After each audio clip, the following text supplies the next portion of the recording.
Admin സ്ക്രീനിന്റെ കോഡാണ് നമ്മൾ ആദ്യം എഴുതാൻ പോകുന്നത്. അപ്പൊ അഡ്മിൻ സ്ക്രീനിൽ നോക്കൂ, ഐറ്റം പ്രൈസ് എന്ന് പറഞ്ഞിട്ട് 2 ടെക്സ്റ്റ് ബോക്സുകളുണ്ട്. ഈ 2 ടെക്സ്റ്റ് ബോക്സുകളിലേക്കും യൂസർ വാല്യൂ ആഡ് ചെയ്യും. അതായത് ഈ ഐറ്റത്തിന് ഇപ്പൊ ബിരിയാണി എന്നാണെങ്കിൽ ബിരിയാണി ആഡ് ചെയ്യും, എന്നിട്ട് അതിന്റെ പ്രൈസ് ആഡ് ചെയ്യും അല്ലെ. എന്നിട്ട് ആഡ് എന്ന് കൊടുക്കുമ്പോൾ അത് എവിടെയെങ്കിലും സ്റ്റോർ ആവണം. ഓക്കെ, പിന്നെ യൂസർ അവിടെ വന്നിട്ട് ആ ചൂസ് മെനുവിൽ ക്ലിക്ക് ചെയ്യുമ്പോൾ മെനുവിൽ അത് കാണണം. ഇത്രയേ ഉള്ളൂ. അപ്പൊ ഐറ്റം പ്രൈസ് എന്നുള്ള 2 വാല്യൂസ് ടെക്സ്റ്റ് ബോക്സിൽ യൂസർ എൻ്റർ ചെയ്തിട്ട് ആഡ് എന്ന് കൊടുക്കുമ്പോൾ സംതിങ് ഷുഡ് ഹാപ്പൻ. അങ്ങനെയാണ് നമ്മൾ ചെയ്യാൻ പോകുന്നത്. അപ്പൊ നമുക്ക് ബ്ലോക്സിൽ പോയിട്ട് ഓക്കെ കോഡ് എഴുതാൻ തുടങ്ങാം. നമ്മളുടെ ആഡ് ബട്ടണിൽ വന്നിട്ട് നമ്മുടെ ആഡ് ബട്ടണിൽ ക്ലിക്ക് ചെയ്തിട്ട് when add button dot click, അതായത് യൂസർ ആഡ് ബട്ടണിൽ ക്ലിക്ക് ചെയ്യുമ്പോൾ എന്ത് സംഭവിക്കണം എന്നുള്ളതാണ് നമ്മൾ എഴുതാൻ പോകുന്നത്. ആഡ് ബട്ടണിൽ ക്ലിക്ക് ചെയ്യുമ്പോൾ ടെക്സ്റ്റ് ബോക്സ് 1ലെയും ടെക്സ്റ്റ് ബോക്സ് 2ലെയും ഐറ്റംസ് സ്റ്റോർ ചെയ്യണം നമ്മളുടെ ഡേറ്റ ആയിട്ട്, സെക്കൻഡറി സ്റ്റോറേജിൽ എന്നാണ് പറയുന്നത്.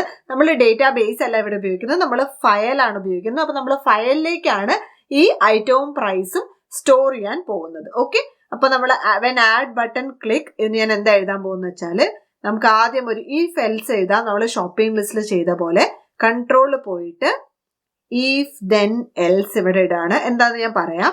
ഓക്കെ, എന്നിട്ട്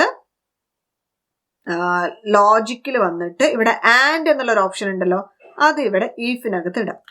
if this and this. Okay, എന്നിട്ട് ഇതിനകത്തേക്ക് വീണ്ടും ലോജിക്കിൽ വന്നിട്ട് ഈ ഈക്വൽ ടു ഇവിടെയും ആഡ് ചെയ്യാം, ഇവിടെ ആഡ് ചെയ്യാം. എന്താന്ന് ഞാൻ എക്സ്പ്ലെയിൻ ചെയ്യാം ഡീറ്റെയിൽ ആയിട്ട്. ഓക്കെ, എന്നിട്ട് ഈ ഈക്വൽ ടു എന്നുള്ളത് നോട്ട് ഈക്വൽ ടു ആക്കാം.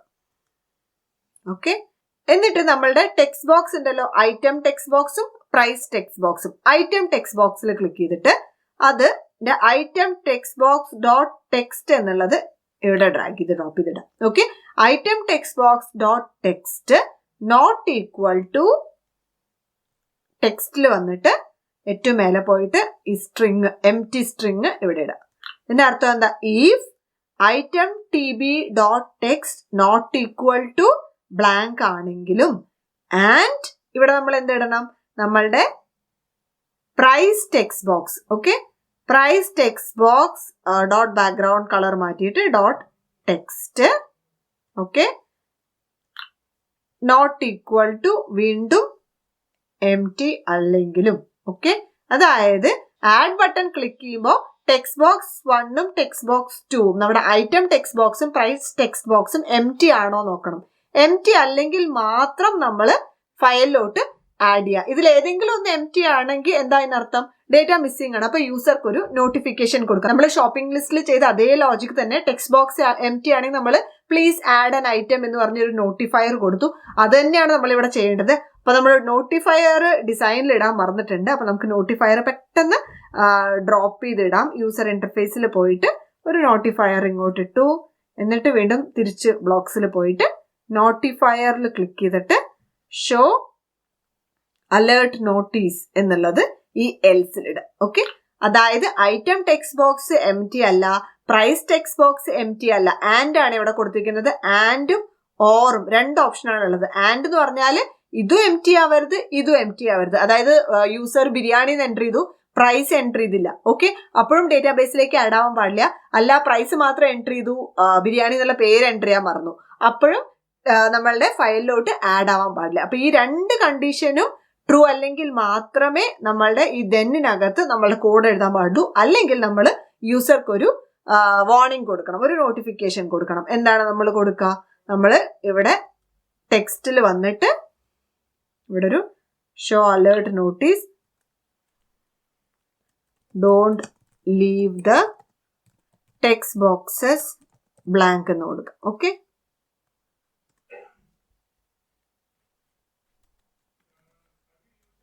ഓക്കെ, മനസ്സിലായി എന്ന് വിചാരിക്കുന്നു. നമ്മൾ ഷോപ്പിംഗ് ലിസ്റ്റിൽ ചെയ്ത കാരണമാണ് ഞാൻ പെട്ടെന്ന് പറഞ്ഞത്.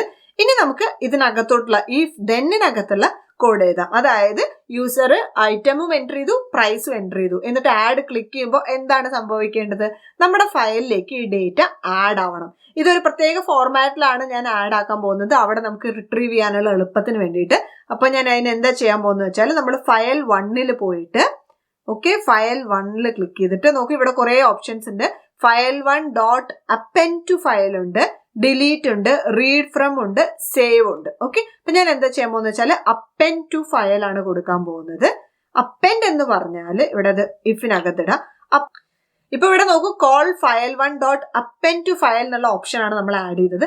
അപ്പെൻഡ് എന്ന് പറഞ്ഞാൽ എന്താണ് അർത്ഥം എന്ന് വെച്ചാൽ, ഓൾറെഡി നിങ്ങളുടെ ഫയലിൽ ഒരു 10 ഐറ്റം ഉണ്ടെന്ന് വിചാരിക്കുക, 10 ഫുഡ് ഐറ്റം ഉണ്ടെന്ന് വിചാരിക്കുക. ഇതിനകത്തോട്ട് നിങ്ങൾ വീണ്ടും ആഡ് ചെയ്യുമ്പോൾ, വീണ്ടും ആഡ് ബട്ടൺ ക്ലിക്ക് ചെയ്യുമ്പോൾ 11ാമത്തെ ഐറ്റം ആയിട്ടായിരിക്കും പുതിയ ഐറ്റം ആഡ് ആവുക. ഓക്കെ, അതായത് 10 ഐറ്റംസ് സാമ്പാർ, ഇഡ്ഡലി, ദോശ എല്ലാം ആഡ് ചെയ്തു. 11ാമത്തെ ചിക്കൻ ആഡ് ചെയ്യുകയാണെങ്കിൽ അത് 11ാമത്തെ ആയിട്ടായിരിക്കും ആഡ് ആവുക. അതാണ് അപ്പെൻഡ് ടു ഫയൽ എന്ന് പറഞ്ഞത്. ഇനി ഇതും ടൈനി ഡി ബി തമ്മിലുള്ള വ്യത്യാസം എന്താ? ടൈനി ഡി ബി പറഞ്ഞപ്പോൾ നമ്മൾ പറഞ്ഞു ഷോപ്പ് എന്ന് പറഞ്ഞിട്ട് നമ്മൾ ഒരു ടാഗിൽ ഒരു 10 ഐറ്റം ആഡ് ചെയ്താൽ വീണ്ടും നമ്മൾ ക്ലിക്ക് ചെയ്യുമ്പോൾ, ആഡ് ബട്ടൺ ക്ലിക്ക് ചെയ്യുമ്പോൾ വീണ്ടും വേറൊരു 5 ഐറ്റം ടൈനി ഡി ബിയിലേക്ക് റൈറ്റ് ചെയ്യുകയാണെങ്കിൽ ഓൾറെഡി ഉള്ളത് ഓവർ റൈറ്റ് ആവുമെന്ന് നമ്മൾ പറഞ്ഞു, ഓർക്കുന്നുണ്ടാവും. അപ്പൊ ടൈനി ഡി ബിയിൽ അങ്ങനെയാണ് വർക്ക് ചെയ്യുന്നത്. അതുകൊണ്ട് തന്നെ നമുക്ക് ടൈനി ഡി ബി ഇവിടെ അത്രയ്ക്ക് സ്വീകാര്യമല്ല. കാരണം നമുക്ക് എപ്പോഴും അപ്പെൻഡ് ചെയ്യാണ് വേണ്ടത്. നമ്മൾ 2 ഡേറ്റ് ആഡ് ചെയ്തു, കുറച്ച് നേരം കഴിഞ്ഞ് വീണ്ടും നമ്മൾ 2-3 ഡേറ്റ് ആഡ് ചെയ്യാന്ന് വെക്കുമ്പോൾ ടൈനി ഡി ബി ഇവിടെ നമുക്ക് ഉപയോഗിക്കാൻ പറ്റില്ല. കാരണം ഓൾറെഡി ഉള്ള ഡേറ്റ ഓവർ റൈറ്റ് ആയി പോകും. ജനറലി ഡേറ്റാബേസിന് ഇങ്ങനെയാണെന്ന് വിചാരിക്കരുത്, ഇത് ടൈനി ഡി ബിയിൽ മാത്രമേ ഇങ്ങനെയുള്ളൂ. അപ്പോൾ നമ്മൾ അതുകൊണ്ടാണ് ഇവിടെ ഫയൽ ഉപയോഗിക്കുന്നത്. അതല്ലാണ്ട് വേറെ ഓപ്ഷൻസ് ഉണ്ട്. നിങ്ങൾക്ക് ഒരു എക്സൽ ഷീറ്റിൽ .csv ഫയലായിട്ട് സേവ് ചെയ്ത് വെക്കുകയൊക്കെ ചെയ്യാം. അപ്പൊ നമ്മളിവിടെ ഫയലാണ് ഉപയോഗിക്കുന്നത്. എന്നിട്ട് നമ്മൾ ഈ ഫയലിലോട്ട് അപ്പെൻഡ് ചെയ്ത് കൊടുക്കുകയാണ് നമ്മളുടെ ഡേറ്റ. എന്തുകൊണ്ടാണ് ടൈനി ഡി ബി ഉപയോഗിക്കാത്തത് എന്ന് മനസ്സിലായി എന്ന് വിചാരിക്കുന്നു. ഡേറ്റ ഓവർ റൈറ്റ് ആയി പോകാണ്ടിരിക്കാൻ വേണ്ടിയിട്ടാണ്. ഓക്കെ, അപ്പൊ നമ്മളിവിടെ അപ്പെൻഡ് ടു ഫയൽ അപ്പൊ നമ്മൾ അപ്പെൻഡ് ടു ഫയൽ കൊടുക്കുമ്പോൾ അതിന് 2 പാരാമീറ്റേഴ്സ് ആണ് ഉള്ളത്, ടെക്സ്റ്റും ഫയൽ നെയിമും. അപ്പൊ ഞാനിവിടെ ഫയൽ നെയിം ആദ്യം കൊടുക്കാം. ഫയൽ നെയിം നമുക്ക് ഒരു ടെക്സ്റ്റ് എടുത്തിട്ട് ഒരു ഫയൽ നെയിം കൊടുത്താൽ ആ നെയിമിൽ ഒരു ഫയൽ ക്രിയേറ്റ് ആവും നമ്മുടെ ഫോണിൽ. ഫയൽ നെയിം ഞാനിവിടെ ഫുഡ് ഫയൽ എന്നുള്ളൊരു പേരിൽ കൊടുക്കുകയാണ്. ഓക്കെ, എന്നിട്ട് ടെക്സ്റ്റ്, ഇതാണ് നമുക്ക് എന്താണ് ആഡ് ചെയ്യേണ്ടത് ഈ ഫയലിലേക്ക് എന്നുള്ളത് കൊടുക്കേണ്ട സ്ഥലം ഇതാണ്. അപ്പൊ എന്താണ് നമുക്ക് ആഡ് ചെയ്യേണ്ടത്? നമ്മുടെ ഐറ്റവും ആഡ് ചെയ്യണം, പ്രൈസും ആഡ് ചെയ്യണം. 2 ഡേറ്റയാണ് ഓരോ പ്രാവശ്യവും ആഡ് ബട്ടൺ ക്ലിക്ക് ചെയ്യുമ്പോഴും നമുക്ക് നമ്മളുടെ ഫയലിലോട്ട് ആഡ് ചെയ്യേണ്ടത്. അതായത് ചിക്കൻ 300 റുപ്പീസ് ആണെങ്കിൽ ചിക്കൻ 300, പനീർ 150 ആണെങ്കിൽ പനീർ 150, പിന്നെ ദോശ 25 ആണെങ്കിൽ ദോശ 25. ഇങ്ങനെയാണ് നമുക്ക് നമ്മുടെ ഫയലിലേക്ക് ആഡ് ചെയ്യേണ്ടത്. അപ്പൊ അതിന് വേണ്ടിയിട്ട് ഞാനിവിടെ എന്താ ചെയ്യാൻ പോകുന്നത് വെച്ചാൽ, അപ്പൊ ഈ ടെക്സ്റ്റിൽ എന്താണ് ആഡ് ചെയ്യേണ്ടതെന്ന് ഞാൻ എഴുതാം, എന്നിട്ട് എക്സ്പ്ലെയിൻ ചെയ്യാം. നമ്മളിവിടെ മേലെ ടെക്സ്റ്റിൽ ജോയിൻ എടുത്ത് ഇവിടെ ഇടാം. അത് നമുക്ക് പുറത്തിട്ടിട്ട് എഴുതിയിട്ട് അത് അങ്ങോട്ട് പിൻ ചെയ്ത് വെക്കാം. ഇതിനകത്ത് ഓൾറെഡി 2 പ്ലേസേ ഉള്ളൂ. അപ്പൊ നമുക്ക് കുറച്ചും കൂടെ ആഡ് ചെയ്യാം. 4 വേണം. ഓക്കെ, 4 സ്ട്രിങ്ങിനുള്ള സ്പേസ് നമ്മൾ ആഡ് ചെയ്തു. എന്നിട്ട് ടെക്സ്റ്റ് ബോക്സ് 1ൽ വന്നിട്ട്, എന്നിട്ട് ഈ ഐറ്റം ടെക്സ്റ്റ് ബോക്സ് ഉണ്ടല്ലോ, item text box dot text ഇവിടെ ഇടാം. ഐറ്റം ടെക്സ്റ്റ് ബോക്സ് ഡോട്ട് ടെക്സ്റ്റിൽ എന്തായിരിക്കും? യൂസർ ഐറ്റത്തിന്റെ പേര് ടൈപ്പ് ചെയ്ത് വെച്ചിട്ടുണ്ടാവും. നമുക്കിപ്പം ചിക്കൻ ബിരിയാണി എടുക്കാം, ചിക്കൻ ബിരിയാണി അവിടെ ടൈപ്പ് ചെയ്തിട്ടുണ്ടാവും, അത് ഇവിടെ വരും. ഓക്കെ, എന്നിട്ട് ഞാൻ വെറുതെ ഒരു ടെക്സ്റ്റ് എടുത്ത് ഇവിടെ ഇട്ടിട്ട് ഇവിടെ ഒരു 3 ടാബ് സ്പേസ് കൊടുക്കാണ്. നമ്മൾ ഈ /t എന്ന് പറഞ്ഞാൽ ടാബ് സ്പേസ് ആണ്. നമ്മൾ മുന്നേ /n കുറിച്ച് പറഞ്ഞു. /n എന്ന് പറഞ്ഞാൽ എന്തായിരുന്നു? ന്യൂ ലൈൻ എന്നാണ് അർത്ഥം. അതായത് ഒരു ടെക്സ്റ്റ് /n വേറൊരു ടെക്സ്റ്റ് കൊടുത്താൽ ഒരു ടെക്സ്റ്റ് കഴിഞ്ഞ് അടുത്ത ലൈനിൽ 2ാമത്തെ ടെക്സ്റ്റ് വരുന്നു. അതുപോലെ തന്നെ /t ഒരു പ്രാവശ്യം കൊടുത്താൽ ഒരു ടാബ് സ്പേസ് കഴിഞ്ഞിട്ട് അടുത്ത ടെക്സ്റ്റ് വരുന്ന അർത്ഥം. അപ്പൊ ഞാൻ ഇവിടെ 3 /t കൊടുക്കുമ്പോൾ കുറച്ചധികം സ്പേസ് വിട്ടിട്ട് അടുത്ത ടെക്സ്റ്റ് വരണം എന്നർത്ഥം. അപ്പൊ ഐറ്റം tb ഡോട്ട് ടെക്സ്റ്റ്, പിന്നെ ഒരു സ്പേസ്, ഒരു വലിയൊരു സ്പേസ്, എന്നിട്ട് നമ്മളുടെ പ്രൈസ് tb ഡോട്ട് ടെക്സ്റ്റ് അതും ഇവിടെ ഇടാം. Okay, price tb dot text, എന്നിട്ടൊരു ന്യൂ ലൈൻ കൊടുക്കാം. ഞാൻ എക്സ്പ്ലെയിൻ ചെയ്യാം ഇതെന്താന്ന്. ന്യൂ ലൈൻ എങ്ങനെ കൊടുക്കുക? ഇതന്നെ ഇവിടെ ഇട്ടിട്ട് ഒരു ന്യൂ ലൈൻ ഇവിടെ കൊടുക്കാം. ഓക്കെ, ഇപ്പൊ ഈ ജോയിൻ എന്താ ചെയ്യാന്ന് വെച്ചാൽ ഈ എല്ലാ സ്ട്രിങ്സിനെയും കൂടെ ജോയിൻ ചെയ്ത് ഒരൊറ്റ സ്ട്രിങ് ആക്കും. അതായത് ഇവിടെ ക്ലിക്ക് ചെയ്താൽ നിങ്ങൾക്ക് കാണാം, ഇവിടെ ഇങ്ങനെ വെച്ചാൽ നിങ്ങൾക്ക് കാണാം, appends all the inputs to form a single text string. അതായത് ഈ ഇൻപുട്ടുകൾ എല്ലാം എടുത്ത് ഒരൊറ്റ സ്ട്രിങ് ആക്കും. അതിന്റെ അർത്ഥം നമ്മുടെ ഐറ്റം tb, ഐറ്റം എന്നുള്ള ടെക്സ്റ്റ് ബോക്സിലുള്ള ടെക്സ്റ്റ്, അത് കഴിഞ്ഞ് കുറച്ച് സ്പേസ്, അത് കഴിഞ്ഞിട്ട് നമ്മുടെ പ്രൈസ്, പിന്നെ ഒരു ന്യൂ ലൈൻ, ഇങ്ങനെ ഒരൊറ്റ സ്ട്രിങ് ആക്കും. ഓക്കെ, അതായത് ചിക്കൻ ബിരിയാണി കുറച്ച് സ്പേസ്, ചിക്കൻ ബിരിയാണിയുടെ 300 രൂപയെന്ന് വിചാരിക്കാം, 300 രൂപ ഒരു ന്യൂ ലൈൻ. ഓക്കെ, ഇങ്ങനെ ഒരു സ്ട്രിങ് ഉണ്ടാക്കും. എന്നിട്ട് അതിനെ നമുക്ക് ഫയലിലോട്ട് നേരെ ആഡ് ചെയ്യാം, ഇവിടെ വയ്ക്കും. ഓക്കെ, ഇപ്പൊ ന്യൂ ലൈനിലാണ് അവസാനിക്കുന്നത്. വീണ്ടും യൂസർ മട്ടൺ ബിരിയാണി അതിന്റെ പ്രൈസ് കൊടുത്താൽ, സെയിം മട്ടൺ ബിരിയാണിക്ക് 350 രൂപയാന്ന് വിചാരിക്കാം, അത് കൊടുത്താൽ എങ്ങനെയാണ് ഈ ഫയലിൽ അപ്പൻഡ് ആവാൻ? മറ്റത് അവസാനിക്കുന്നത് ന്യൂ ലൈനിലാണ്. അതുകൊണ്ട് തന്നെ അടുത്ത ലൈനിൽ മട്ടൺ ബിരിയാണി സ്പേസ് 350 രൂപ ന്യൂ ലൈൻ എന്നുള്ള ഫോർമാറ്റിൽ. ഓക്കെ, അത് കഴിഞ്ഞ് അടുത്തത് പനീർ ആണെങ്കിൽ പനീറിന് ഒരു 150 രൂപയെങ്കിൽ പനീർ സ്പേസ് 150 രൂപ ന്യൂ ലൈൻ.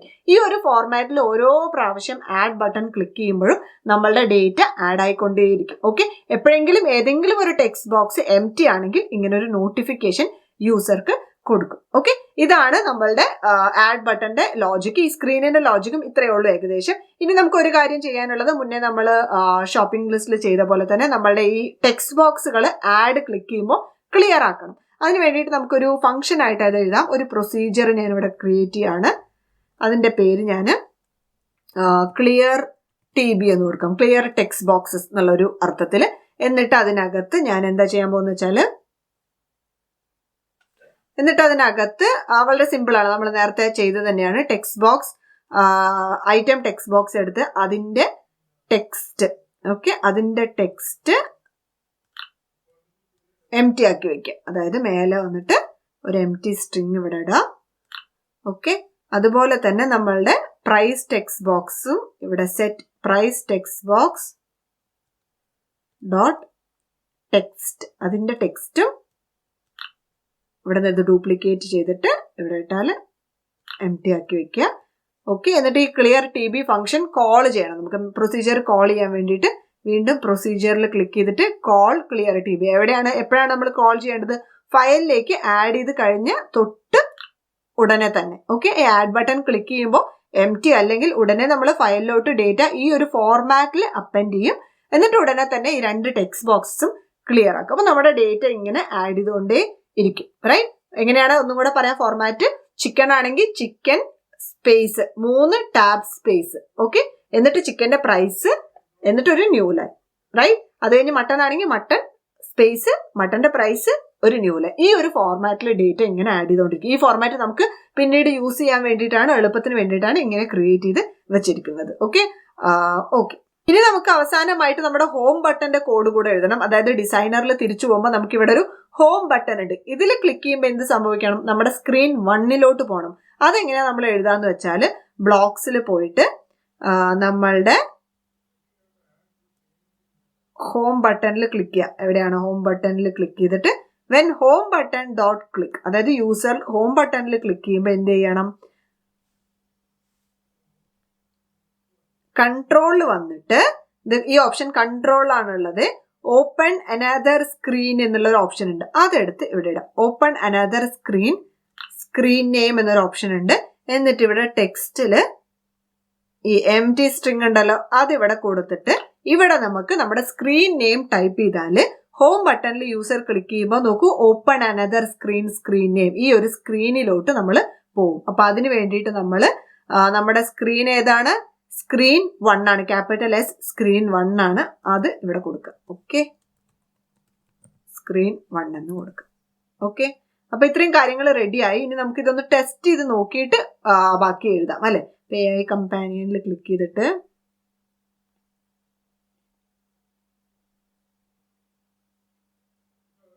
ഓക്കെ, ഞാനിവിടെ ചിക്കൻ എന്ന് ആഡ് ചെയ്യാണ്, ചിക്കൻ കറി എന്ന് ആഡ് ചെയ്യാം. ഓക്കെ, ചിക്കൻ കറി ഒരു 200 rupees എന്നായിരിക്കും, അത് ആഡ് ചെയ്യും. ഓക്കെ, അപ്പൊ ആ ടെക്സ്റ്റ് ബോക്സ് ക്ലിയർ ആവുന്നുണ്ട്. ഇനി ഞാൻ 2 ആഡ് ചെയ്യാണ്ട് വെറുതെ ആഡ് ബട്ടൺ കൊടുത്താൽ നമുക്ക് don't leave the text boxes blank എന്ന് വരുന്നുണ്ട്. ഓക്കെ, ഡോണ്ടിലൊരു അപ്പോസ്ട്രോഫി ആഡ് ചെയ്യും. ഓക്കെ, റൈറ്റ്, അപ്പൊ അത് വരുന്നുണ്ട്. ഏതെങ്കിലും ഒരെണ്ണം ആഡ് ചെയ്തു എന്ന് വിചാരിക്കാം. ഇപ്പൊ ഞാൻ ഒരു ടീ ആഡ് ചെയ്തു. ഓക്കെ, പ്രൈസ് ആഡ് ചെയ്തില്ലെങ്കിലും അത് വരുന്നുണ്ട്. റൈറ്റ്, ഓക്കെ, ഇവിടെ ക്ലിയർ ടെക്സ്റ്റ് ബോക്സസ് നമുക്കിപ്പോൾ ഇവിടെ നോട്ടിഫയർ ഷോ അലേർട്ട് കഴിഞ്ഞാലും വേണമെങ്കിൽ ഒരു പ്രാവശ്യം ക്ലിയർ TB കൊടുക്കാം. ഓക്കെ, അപ്പം ഞാൻ ഇവിടെ താഴെ ഒന്നും കൂടെ ക്ലിയർ TB കൊടുത്താൽ ഇവിടെ നോക്കൂ, ടീ ആഡ് ചെയ്യുമ്പോൾ നോട്ടിഫയർ വന്നിട്ട് ആ ടി എന്നുള്ളത് പോവുകയും ചെയ്തു. അത് നിങ്ങൾക്ക് വേണ്ടെങ്കിൽ പ്രൈസ് ആഡ് ചെയ്യണമെങ്കിൽ പ്രൈസ് ആഡ് ചെയ്യാം, എങ്ങനെ വേണമെങ്കിൽ ചെയ്യാം. ഓക്കെ, അപ്പം ഞാനിവിടെ ആഡ് ചെയ്യുന്നില്ല കേട്ടോ. ക്ലിയർ TB അത് ഡിലീറ്റ് ചെയ്യാം. അതായത് ടീന്ന് മാത്രം ഞാൻ ആഡ് ചെയ്തെങ്കിൽ നോട്ടിഫിക്കേഷൻ വരുമ്പോൾ എനിക്ക് ടീയുടെ പ്രൈസ് ആഡ് ചെയ്യാമല്ലോ. ഓക്കെ, അതായിരിക്കും നല്ലത്. ഇപ്പോൾ ടീ ആഡ് ചെയ്ത് വയ്ക്കാം. നമുക്കൊരു ടീക്ക് എത്ര രൂപയാ? 10 രൂപ ആഡ് ചെയ്യാം. Okay, right. നമ്മുടെ ഹോം ബട്ടൺ ക്ലിക്ക് ചെയ്യുമ്പോൾ നമ്മളുടെ ഹോം പേജിലേക്ക് വരുന്നുണ്ട്. ഇത്രയും കാര്യങ്ങൾ റെഡിയായി. ഇനി നമുക്ക് നമ്മളുടെ അടുത്ത സ്ക്രീനിന്റെ കോഡ് എഴുതാൻ തുടങ്ങാം. ഓക്കെ, അപ്പൊ നമുക്കിനി യൂസർ സ്ക്രീനിന്റെ കോഡ് എഴുതാൻ തുടങ്ങാം. യൂസർ സ്ക്രീനിൽ ഒന്നും കൂടെ റിവൈസ് ചെയ്യാം. ഒരു ഹോം ബട്ടൺ ഉണ്ട്, ഈ ചൂസ് പിക്കർ ഉണ്ട്, നമ്മുടെ സ്പിന്നർ ഉണ്ട്, ആഡ് ബട്ടൺ ഉണ്ട്, ജനറേറ്റ് ബില്ല് ഉണ്ട്. ഓക്കെ, അപ്പൊ നമുക്ക് ആദ്യം ബ്ലോക്സിലോട്ട് പോയിട്ട് അപ്പൊ ആദ്യം നമുക്ക് ഈസി ആയിട്ടുള്ള കോഡ് എഴുതിയിട്ട് തുടങ്ങാം. നമ്മുടെ ഹോം ബട്ടന്റെ കോഡ് എഴുതാം. അപ്പൊ അതിന് വേണ്ടിയിട്ട് വെൻ ഹോം ബട്ടണിൽ ക്ലിക്ക് ചെയ്തിട്ട് when home button dot click, home ബട്ടണിൽ ക്ലിക്ക് ചെയ്യുമ്പോൾ എന്ത് സംഭവിക്കണം? നമ്മളുടെ ഹോം സ്ക്രീൻ തുറക്കണം. ഓക്കെ, അപ്പൊ നമുക്ക് ആദ്യം എഴുതിയ ആ പണി കഴിഞ്ഞല്ലോ. ഓക്കെ, അപ്പൊ നമ്മൾ കൺട്രോളിൽ വന്നിട്ട് താഴോട്ട് വന്നിട്ട് open another screen. Okay, screen name കൊടുക്കുക, ടെക്സ്റ്റ് സ്ക്രീൻ 1 എന്ന് കൊടുക്കുക. സ്ക്രീൻ 1 ക്യാപ്സിൽ അല്ലെ? Okay, right. അപ്പൊ ഹോം ബട്ടന്റെ കോഡ് കഴിഞ്ഞു. ഇനി നമുക്ക് എഴുതാനുള്ളത് നമ്മളുടെ ഈ ചൂസ് ബട്ടന്റെ കോഡാണ്. ഈ ചൂസിൽ ക്ലിക്ക് ചെയ്യുമ്പോൾ, ചൂസ് പിക്കറിൽ ക്ലിക്ക് ചെയ്യുമ്പോൾ നമ്മളുടെ ലിസ്റ്റ് ഡിസ്പ്ലേ ആവണം. ഏത് ലിസ്റ്റാണ് ഡിസ്പ്ലേ ആവേണ്ടത്? നമ്മൾ അവിടെ ആഡ് ചെയ്ത് വെച്ച ഡേറ്റ ഫയലിൽ നിന്ന് റീഡ് ചെയ്തിട്ട് അതാണ് ഡിസ്പ്ലേ ആക്കേണ്ടത്. അപ്പൊ അതിന് കുറച്ച് പണിയുണ്ട്. നമുക്ക് ആ കോഡ് എഴുതാം. അപ്പൊ അതിന് ഞാൻ എന്താ ചെയ്യാൻ പോകുന്നത് വെച്ചാൽ ഇവിടെ ചൂസ് പിക്കറും സ്പിന്നറും ആഡ് ബട്ടണും ഉണ്ട്. ചൂസ് പിക്കറിൽ ക്ലിക്ക് ചെയ്തിട്ട് when choose picker touch down എന്നുള്ളത് ഇവിടെ ഇടാം. ഓക്കെ, അതായത് ചൂസ് പിക്കറിൽ ക്ലിക്ക് ചെയ്യുമ്പോൾ യൂസർ എന്ത് ചെയ്യണമെന്ന് വെച്ചാൽ, ഓക്കെ ഞാൻ എഴുതിയിട്ട് പറയാം, ഫയൽ 1ൽ വന്നിട്ട് കോൾ ഫയൽ 1 റീഡ് ഫ്രം എന്ന് കൊടുക്കുക. Okay, call file 1 read from നമ്മുടെ ഫയൽ നെയിം കൊടുക്കുക. അപ്പൊ നമ്മളുടെ ഫയൽ നെയിം ഒരു ടെക്സ്റ്റ് ആയിട്ട് ഇവിടെ കൊടുക്കുക. നമ്മളുടെ ഫയൽ നെയിം ഫുഡ് ഫയൽ എന്നായിരുന്നു അല്ലെ? അപ്പൊ അഡ്മിൻ സ്ക്രീനിൽ പോയിട്ട് പെട്ടെന്ന് നോക്കിയിട്ട് വരാം. ഫുഡ് ഫയൽ ഇത് കോപ്പി പേസ്റ്റ് ചെയ്തിട്ട് ഇതേ ഫയൽ നെയിം തന്നെ യൂസർ സ്ക്രീനിൽ വന്നിട്ട് ഫുഡ് ഫയൽ എന്നുള്ള അതേ ഫയൽ നെയിം കൊടുക്കുക. ഓക്കെ, ഇപ്പൊ call file 1 dot read from ഈ ഫയൽ ഫുഡ് ഫയൽ എന്ന് കൊടുത്തു. ഇതിനർത്ഥം എന്താ? ചൂസ് പിക്കറിൽ ടച്ച് ഡൗൺ ചെയ്യുമ്പോൾ, യൂസർ ചൂസ് പിക്കർ ടച്ച് ചെയ്യുമ്പോൾ നമ്മുടെ ഫയലിൽ നിന്ന് റീഡ് ചെയ്യുക എന്നർത്ഥം. ഓക്കെ, നമ്മുടെ ഡേറ്റാബേസിൽ നിന്ന് റീഡ് ചെയ്യുക എന്ന് പറയുന്ന പോലെ തന്നെയാണ് ഫയലിൽ നിന്ന് റീഡ് ചെയ്യുക. നമുക്ക് ഇവിടെ എഴുതിയിട്ടുണ്ട് reads text from A file in storage. Okay, നമുക്കറിയാം നമ്മുടെ ഫയലിൽ എങ്ങനെയാണ് ഡേറ്റ സ്റ്റോർ ചെയ്തിരിക്കുന്നത്. ആ ഡേറ്റ മുഴുവനായിട്ട് റീഡ് ആവും. ഓക്കെ, അത് കഴിഞ്ഞിട്ട് നമ്മൾ വീണ്ടും ഫയൽ 1ൽ വന്നിട്ട് ഓക്കെ റീഡ് ചെയ്ത് കഴിഞ്ഞാൽ എന്ത് സംഭവിക്കണമെന്ന് എഴുതാൻ വേണ്ടി ഫയൽ 1ൽ ക്ലിക്ക് ചെയ്തിട്ട് when file 1 dot got text എന്നുള്ള ഓപ്ഷൻ ഉണ്ട്, അത് ഇവിടെ ഇടാം. ഇതിനർത്ഥം ഇവിടെ ചൂസ് പിക്കറിൽ ക്ലിക്ക് ചെയ്യുമ്പോൾ ഫയൽ 1 റീഡ് ആവും. ഓക്കെ, റീഡ് ആയി കഴിഞ്ഞാൽ എന്ത് സംഭവിക്കണം എന്നുള്ളതാണ് ഈ ഒരു ഈവന്റ് കൊണ്ട് ഉദ്ദേശിക്കുന്നത്. ഫയൽ 1 ഡോട്ട് ഗോട്ട് ടെക്സ്റ്റ് പറഞ്ഞാല് ഫയൽ 1 റീഡ് ചെയ്ത് കഴിഞ്ഞാൽ ഈ ടെക്സ്റ്റ് എന്ന് പറഞ്ഞിട്ടൊരു വേരിയബിൾ ഉണ്ടല്ലോ, ഈ ടെക്സ്റ്റിലാണ് നമ്മളുടെ full data. Okay, chicken curry space chicken കറിയുടെ വില ന്യൂ ലൈൻ, മട്ടൻ കറി സ്പേസ് മട്ടൻ കറിയുടെ വില ന്യൂ ലൈൻ, ഇങ്ങനെ ഫോർമാറ്റിൽ ഒരു 10 ഐറ്റം നമ്മൾ ആഡ് ചെയ്തിട്ടുണ്ട് വിചാരിക്കും. അപ്പൊ 10 ഐറ്റം ഇങ്ങനെ കിടക്കുന്നത് ഈ ഒരു ടെക്സ്റ്റ് എന്നുള്ള ഒരു വേരിയബിളിൽ നമുക്ക് കിട്ടും. ഇനി നമ്മൾ ഇതിനെ ഫോർമാറ്റ് ചെയ്ത് ഈ ചൂസ് സ്പീക്കർ ക്ലിക്ക് ചെയ്യുമ്പോൾ അതിൽ നൈസായിട്ട് ഡിസ്പ്ലേ ആക്കണം. അതിന് നമ്മൾ എന്താ ചെയ്യാന്ന്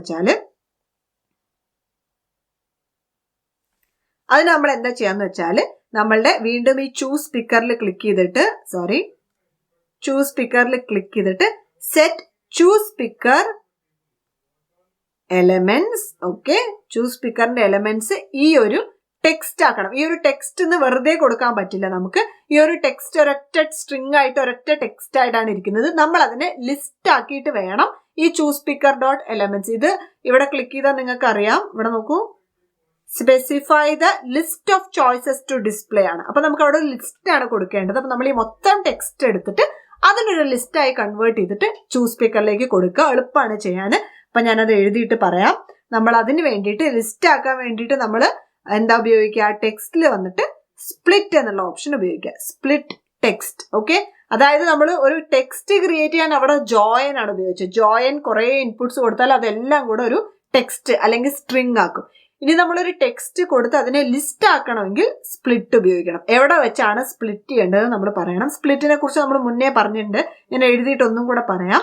സ്പ്ലിറ്റ് ടെക്സ്റ്റ് ടെക്സ്റ്റിന്റെ പേര് ഈ ടെക്സ്റ്റ് തന്നെയാണ്. ഗെറ്റ് ടെക്സ്റ്റ് ഇവിടെ കൊടുക്കുക. അതായത് ഫയലിൽ നിന്ന് റീഡ് ചെയ്ത ഈ ടെക്സ്റ്റ് അറ്റ് എന്നുള്ളത് എവിടെ വെച്ചാണ് നമ്മൾ ഈ ഒരു ടെക്സ്റ്റിനെ സ്പ്ലിറ്റ് ചെയ്യേണ്ടത് എന്നുള്ളതാണ്. അത് ഞാൻ എന്താ കൊടുക്കുന്നത് വെച്ചാല് ഇവിടെയാണ് നമ്മുടെ ട്രിക്ക് വരുന്നത്. ന്യൂ ലൈൻ എന്ന് കൊടുക്കും. ഇതിന്റെ അർത്ഥം എന്താ? ന്യൂ ലൈൻ എവിടെ വരുന്നോ, ഈ വലിയൊരു 10 എലമെന്റ് ഉള്ള ടെക്സ്റ്റിൽ ന്യൂ ലൈൻ എവിടെ വരുന്നോ അവിടെ വെച്ച് ഈ ഒരു വലിയ ടെക്സ്റ്റിനെ സ്പ്ലിറ്റ് ചെയ്ത് ഒരു ലിസ്റ്റ് ആക്കാം. അപ്പൊ എന്തുണ്ടാവും? മട്ടൺ കറി സ്പേസ് പ്രൈസ് എന്നുള്ളത് ഒരു എലമെന്റ് ആവും. പിന്നെ ന്യൂ ലൈൻ ആണല്ലോ, അവിടെ വെച്ച് സ്പ്ലിറ്റ് ആവുകയാണ്. പിന്നെ chicken curry space price. Okay, പിന്നെ ന്യൂ ലൈൻ ആണ്, അവിടെ വെച്ച് സ്പ്ലിറ്റ് ആവും. ഒരു വലിയ 10 എലമെന്റ് ഉള്ള ലിസ്റ്റ് ക്രിയേറ്റ് ആവും. ഈ ലിസ്റ്റിലെ എലമെന്റ്സ് എന്തൊക്കെയായിരിക്കും? ചിക്കൻ കറി സ്പേസ് പ്രൈസ്, പിന്നെ മട്ടൺ കറി സ്പേസ് പ്രൈസ്. അങ്ങനെ നമ്മൾ നമ്മളിപ്പോ ടീ ആണ് ആഡ് ചെയ്തത്, ചിക്കൻ കറിയും ടീയും ആണ് ആഡ് ചെയ്തത്. അപ്പൊ ചിക്കൻ കറി സ്പേസ് ചിക്കൻ കറിയുടെ പ്രൈസ്, കോമ ടീ സ്പേസ് ടീയുടെ പ്രൈസ്. ഇങ്ങനെ 2 എലമെന്റ് ഉള്ള ഒരു ലിസ്റ്റ് ആയിട്ട് ഇപ്പൊ ഇവിടെ ക്രിയേറ്റ് ആയിണ്ടാവും. ചൂസ് സ്പീക്കർ അതായിട്ട് സെറ്റ് ആയിണ്ടാവും. നമുക്ക് ടെസ്റ്റ് ചെയ്ത് നോക്കാം. ഓക്കെ, ടെസ്റ്റ് ചെയ്താലേ നമുക്ക് അറിയുള്ളൂ. അപ്പൊ നമുക്ക് ആദ്യം ഇത് കണക്ട് ചെയ്തിട്ട് ടെസ്റ്റ് ചെയ്ത് നോക്കാം. കണക്ട് AI കമ്പാനിയൻ ചെയ്തിട്ട് ഇപ്പൊ നോക്കൂ, ഞാനിവിടെ ടെസ്റ്റ് ചെയ്യുമ്പോൾ chicken curry space 200 tea space 10 എന്നുള്ള ഡേറ്റ ഇവിടെ ഡിസ്പ്ലേ ആവുന്നുണ്ട്. ഇങ്ങനെ നിങ്ങൾക്ക് എത്ര ഡേറ്റ ഡിസ്പ്ലേ ആക്കുന്നു അതെല്ലാം ഇവിടെ ലിസ്റ്റ് ആയിട്ട് ഇങ്ങനെ വ്യൂ ചെയ്യാവുന്നതാണ്. ഇതിൽ നമുക്ക് ഒരു എലമെന്റ് വേണമെങ്കിൽ ചൂസ് ചെയ്യാവുന്നതുമാണ്. അതാണ് നമ്മൾ ഇനി കോഡ് ചെയ്യാൻ പോകുന്നത്. അതുപോലെ തന്നെ നേരത്തെ നമ്മൾ സ്പിന്നർ ആഡ് ചെയ്തപ്പോൾ നോക്കൂ, 1 2 3 4 എന്നുള്ള വാല്യൂ കോമ ഇട്ടിട്ട് ലേ ഔട്ടിൽ ചെയ്തത് ഓർക്കുന്നില്ലേ? അതിവിടെ നോക്കൂ, സ്പിന്നറിൽ 1 2 ഇങ്ങനെ നമുക്ക് ചൂസ് ചെയ്യാവുന്ന തരത്തിൽ വന്നിട്ടുണ്ട്. മാക്സിമം 4 പേർക്കുള്ള ഫുഡ് ഓർഡർ ചെയ്യുന്ന പോലെയാണ് ഞാനിത് സെറ്റ് ചെയ്തിരിക്കുന്നത്. ഇതിന് നിങ്ങൾക്ക് എത്ര വേണമെങ്കിൽ ആഡ് ചെയ്യാവുന്നതാണ്. ഓക്കെ, അപ്പൊ 4 വരെയാണ് ഞാനിവിടെ മാക്സിമം വെച്ചിരിക്കുന്നത്. ഇനി നമുക്ക് ഇതിന്റെ ബാക്കി കോഡ് എഴുതാൻ തുടങ്ങാം. ഓക്കെ, അപ്പൊ ചൂസ് സ്പീക്കർ ഡിസ്പ്ലേ ആക്കുന്നുണ്ട്, സ്പിന്നറും ഡിസ്പ്ലേ ആക്കുന്നുണ്ട്. ഇനി ചൂസ് സ്പീക്കറിൽ ചൂസ് ക്ലിക്ക് ചെയ്തിട്ട് യൂസർ ടീയോ ചിക്കൻ കറിയോ അങ്ങനെ ഏതെങ്കിലും ഒരു ഐറ്റം സെലക്ട് ചെയ്ത് കഴിഞ്ഞാൽ എന്ത് സംഭവിക്കണം എന്നുള്ളതാണ് നമ്മൾ എഴുതാൻ പോകുന്നത്. അതിന് വേണ്ടിയിട്ട് നമ്മൾ കുറച്ച് താഴേക്ക് വന്നിട്ട് ഇവിടെ ആഡ് ബട്ടൺ എന്നുള്ളതുണ്ടല്ലോ, ആഡ് ബട്ടൺ ക്ലിക്ക് ചെയ്തിട്ട് വെൻ ആഡ് ബട്ടൺ ക്ലിക്ക് എന്നുള്ള ഓപ്ഷൻ ഇവിടെ ഇടാം. അതായത് ഇപ്പൊ എന്താ സംഭവിക്കാന്ന് വെച്ചാൽ യൂസർ ഈ ചൂസിൽ ക്ലിക്ക് ചെയ്തിട്ട് ടീ സെലക്ട് ചെയ്തു, എന്നിട്ട് സ്പിന്നറിൽ ക്ലിക്ക് ചെയ്തിട്ട് ഒരു 3 ടീ, എന്നിട്ട് ആഡ് ബട്ടൺ അടിക്കും. ഓക്കെ, ആഡ് എന്ന് ക്ലിക്ക് ചെയ്യും. അത് കഴിഞ്ഞ് യൂസർ ചൂസിൽ ക്ലിക്ക് ചെയ്ത് ചിക്കൻ കറിയോ ഏതെങ്കിലും ഒരു ഐറ്റം, ചിക്കൻ കറി അല്ലേ നമുക്കിപ്പോൾ ഇവിടെ ഉള്ളൂ, ചിക്കൻ കറി സെലക്ട് ചെയ്യും. അതൊരു ചിക്കൻ കറിയും, എന്നിട്ട് അതും ആഡ് എന്ന് അടിക്കുമ്പോൾ ഇവിടെ താഴെ ലിസ്റ്റ് വ്യൂ നമ്മൾ അവിടെ ആഡ് ചെയ്തിട്ടുണ്ട്, അതിൽ ഡിസ്പ്ലേ ആക്കണം. അപ്പൊ ആഡ് ബട്ടൺ ക്ലിക്ക് ചെയ്യുമ്പോൾ എന്ത് സംഭവിക്കണം എന്നുള്ള കോഡാണ് നമ്മൾ എഴുതാൻ പോകുന്നത്. Okay, when add button click എന്നുള്ള കോഡ് നമുക്ക് എഴുതാം. ഞാൻ സ്റ്റോപ്പ് ചെയ്യട്ടെ. ഓക്കെ, ആഡ് ബട്ടൺ ക്ലിക്ക് ചെയ്യുമ്പോൾ നമ്മളുടെ ലിസ്റ്റ് വ്യൂവിൽ ഇത് ഡിസ്പ്ലേ ആവണം. അതുപോലെ തന്നെ ജനറേറ്റ് ബില്ല് ക്ലിക്ക് ചെയ്യുമ്പോൾ നമ്മളുടെ ബില്ല് ജനറേറ്റ് ആവണം. ഇതിന് രണ്ടിനും കൂടെ വേണ്ടിയിട്ട് ഞാനൊരു പുതിയ ഒരു ഡേറ്റ സ്ട്രക്ചർ ആഡ് ചെയ്യാൻ പോവാണ്. എന്താണെന്ന് ഞാൻ പറയാം. ഇവിടെ നോക്കൂ, ഡിക്ഷണറീസ് എന്നുള്ള ഒരു ഓപ്ഷൻ ഉണ്ട്. നമ്മൾ ഇത്രയും കാലം ലിസ്റ്റ് ഉപയോഗിച്ച് എങ്ങനെയൊക്കെയാണ് ഡേറ്റ സ്റ്റോർ ചെയ്യേണ്ടത് എന്നൊക്കെ നമ്മൾ കണ്ടു. അതുപോലെ തന്നെ ഒരു ഡേറ്റ സ്ട്രക്ചർ ആണ് ഡിക്ഷണറി. നമ്മൾ ഇത്രയും കാലം ലിസ്റ്റിനെ കുറിച്ചാണ് പഠിച്ചത്. ലിസ്റ്റിൽ എങ്ങനെയാണ് ഡേറ്റ സ്റ്റോർ ചെയ്യേണ്ടത്, റിട്രീവ് ചെയ്യേണ്ടത്, ലൂപ്പിലൂടെ എങ്ങനെയാണ് ഡേറ്റ ആക്സസ് ചെയ്യേണ്ടത് എന്നെല്ലാം നമ്മൾ കണ്ടു. ഷോപ്പിംഗ് ലിസ്റ്റിന്റെ എക്സാമ്പിൾ, മാർക്ക് ലിസ്റ്റിന്റെ എക്സാമ്പിൾ ഒക്കെ നമ്മൾ കണ്ടു. 1 2 3 4 എന്നുള്ള ഇൻഡെക്സിലായിരിക്കും ഓരോ ഡേറ്റ ആയിട്ട് സ്റ്റോർ ആക്കുക. ഡിക്ഷണറി എന്ന് പറഞ്ഞാൽ കുറച്ച് വ്യത്യാസമാണ്. ഡിക്ഷണറി ഇങ്ങനെ 1 2 3 4 എന്നുള്ള ഓർഡറിനല്ല പ്രാധാന്യം. ഡിക്ഷണറി ഒരു കീ വാല്യൂ പെയർ ആണ്. കുറെ കീസും ഉണ്ടാവും, അതിന് കറസ്പോണ്ടിങ് ആയിട്ടുള്ള വാല്യൂസ് ഉണ്ടാവും. ഈ വാല്യൂസ് നമ്മൾ കീസ് വെച്ച് ആക്സസ് ചെയ്യും. കൺഫ്യൂഷൻ ആവണ്ട, നമ്മുടെ സാധാരണ ഒരു ബുക്ക് ഡിക്ഷണറി ഉണ്ടല്ലോ, അതേ എക്സാമ്പിൾ ഈ നമ്മളുടെ സാധാരണ ഓക്സ്ഫോർഡ് ഡിക്ഷണറി എടുത്താൽ അതിനകത്ത് ഒരുപാട് വേർഡ്സ് ഉണ്ട്, A to Z കുറെ വേർഡ്സ് ഉണ്ടാവും അല്ലെ. എന്നിട്ട് ഈ വേർഡ്സിന്റെ കറസ്പോണ്ടിങ് ഇൻഫർമേഷൻ ഉണ്ടാവും, മീനിങ് ഉണ്ടാവും. ഈ ഇൻഫർമേഷൻ എന്ന് പറഞ്ഞാൽ എന്താണ്? അതിന്റെ മീനിങ്, അതിന്റെ സിനോണിംസ്, നൗൺ ആണോ വേർബ് ആണോ എന്നുള്ളത് ഉണ്ടാവും, പ്രൊനൗൺസിയേഷൻ ഉണ്ടാവും. ഇതിനെയാണ് വാല്യൂ എന്ന് പറയുക. അപ്പൊ കീ നമ്മുടെ വാക്കും ഈ ഓൾ ഇൻഫർമേഷൻസ് ഉണ്ടല്ലോ അത് വാല്യൂ. ഇങ്ങനെ ഒരു കീ വാല്യൂ പെയർ ആയിട്ടാണ് നമ്മുടെ നോർമൽ ഡിക്ഷണറിയും ഉള്ളത് അല്ലെ. കീ എന്ന് പറഞ്ഞാൽ അത് റിപ്പീറ്റിംഗ് അല്ല, അത് യുണീക്ക് ആണ്. ഇപ്പൊ ഹാപ്പിനെസ് എന്ന് പറഞ്ഞ ഒരു വേർഡ് അതൊരൊറ്റ പ്രാവശ്യമല്ലേ ഡിക്ഷണറിയിൽ ഉണ്ടാവുള്ളൂ. പിന്നെ അതിന്റെ മീനിങ് ഉണ്ടാവും. അടുത്ത വേർഡ് H വെച്ചിട്ട് വേറൊരു വേർഡ് ആയിരിക്കും. അങ്ങനെ A to Z കുറെ യുണീക്ക് ആയിട്ടുള്ള വേർഡ്സ്, അതിന്റെ മീനിങ്സും. ഈ മീനിങ് അല്ലെങ്കിൽ ഇൻഫർമേഷൻ വരുന്ന ഭാഗം റിപ്പീറ്റഡ് ആവാം, അത് യുണീക്ക് ആവണം എന്ന് നിർബന്ധമൊന്നുമില്ല. അതിനകത്ത് ഏത് വേർഡ്സ് വേണമെങ്കിൽ വരാം, അതിന് പ്രത്യേകിച്ച് റൂൾസ് ഒന്നുമില്ല. പക്ഷെ ഈ കീ എന്ന് പറഞ്ഞത് യുണീക്ക് ആയിരിക്കും അല്ലെ. ഹാപ്പിനെസിന്റെ അർത്ഥം ഒറ്റ പ്രാവശ്യമല്ലേ ഡിക്ഷണറി ഉണ്ടാവുള്ളൂ, 2 പ്രാവശ്യം ഹാപ്പിനെസിന്റെ അർത്ഥം ഡിക്ഷണറിയിൽ ഉണ്ടാവില്ല. അതുപോലെ തന്നെ അപ്പൊ A to Z എന്നുള്ള യുണീക്ക് വേർഡ്സിനെയാണ് കീസ് എന്ന് പറയാം. അതേ കോൺസെപ്റ്റ് ബേസ് ചെയ്തിട്ടാണ് പ്രോഗ്രാമിംഗിൽ ഡിക്ഷണറി ഉണ്ടാക്കിയിരിക്കുന്നത്. നമ്മൾ പൈത്തണിലും ഡിക്ഷണറിയെ പറ്റി വീണ്ടും പഠിക്കുന്നതാണ്. അപ്പൊ ഡിക്ഷണറി എന്ന് പറഞ്ഞാൽ കീ വാല്യൂ പെയർ ആണ്. ഇങ്ങനെ ഒരു ഡിക്ഷണറി ആയിട്ടാണ് നമ്മൾ നമ്മളുടെ ഐറ്റവും പ്രൈസും സ്റ്റോർ ചെയ്യാൻ പോകുന്നത്. കാരണം നമുക്കും ഉള്ളത് ഒരു കീ വാല്യൂ പെയർ ആണ്. ചിക്കൻ കറി അതിന്റെ പ്രൈസ്, മട്ടൺ കറി അതിന്റെ പ്രൈസ്. അപ്പൊ ഇതൊരു കീ വാല്യൂ പെയർ ആണ്. ചിക്കൻ കറിക്ക് ഒരു പ്രൈസേ ഉണ്ടാവുള്ളൂ. ചിക്കൻ കറിക്ക് 100 രൂപയാണെങ്കിൽ 100 രൂപ ഉണ്ടാവുള്ളൂ, പിന്നെ 100ഉം 200ഉം ഉണ്ടാവില്ല. അതേപോലെ തന്നെ മട്ടൺ കറിക്കും ഒരു യുണീക്ക് പ്രൈസേ ഉണ്ടാവുള്ളൂ. പക്ഷെ 2 സാധനങ്ങൾക്ക് ഒരേ പ്രൈസ് വരാം. ചിക്കൻ കറിക്കും 100 രൂപയാവും, ചിക്കൻ ടിക്കയ്ക്കും ചിലപ്പോൾ 100 രൂപയായിരിക്കും അല്ലെ. ടീക്കും 10 രൂപയായിരിക്കും, കോഫിക്കും 10 രൂപയാവാൻ സാധ്യതയുണ്ട്. അപ്പൊ അത് റിപ്പീറ്റഡ് ആവാം. പക്ഷെ കോഫിക്ക് 2 പ്രൈസ് ഒരേ കോഫിക്ക് ഉണ്ടാവില്ല, റൈറ്റ്.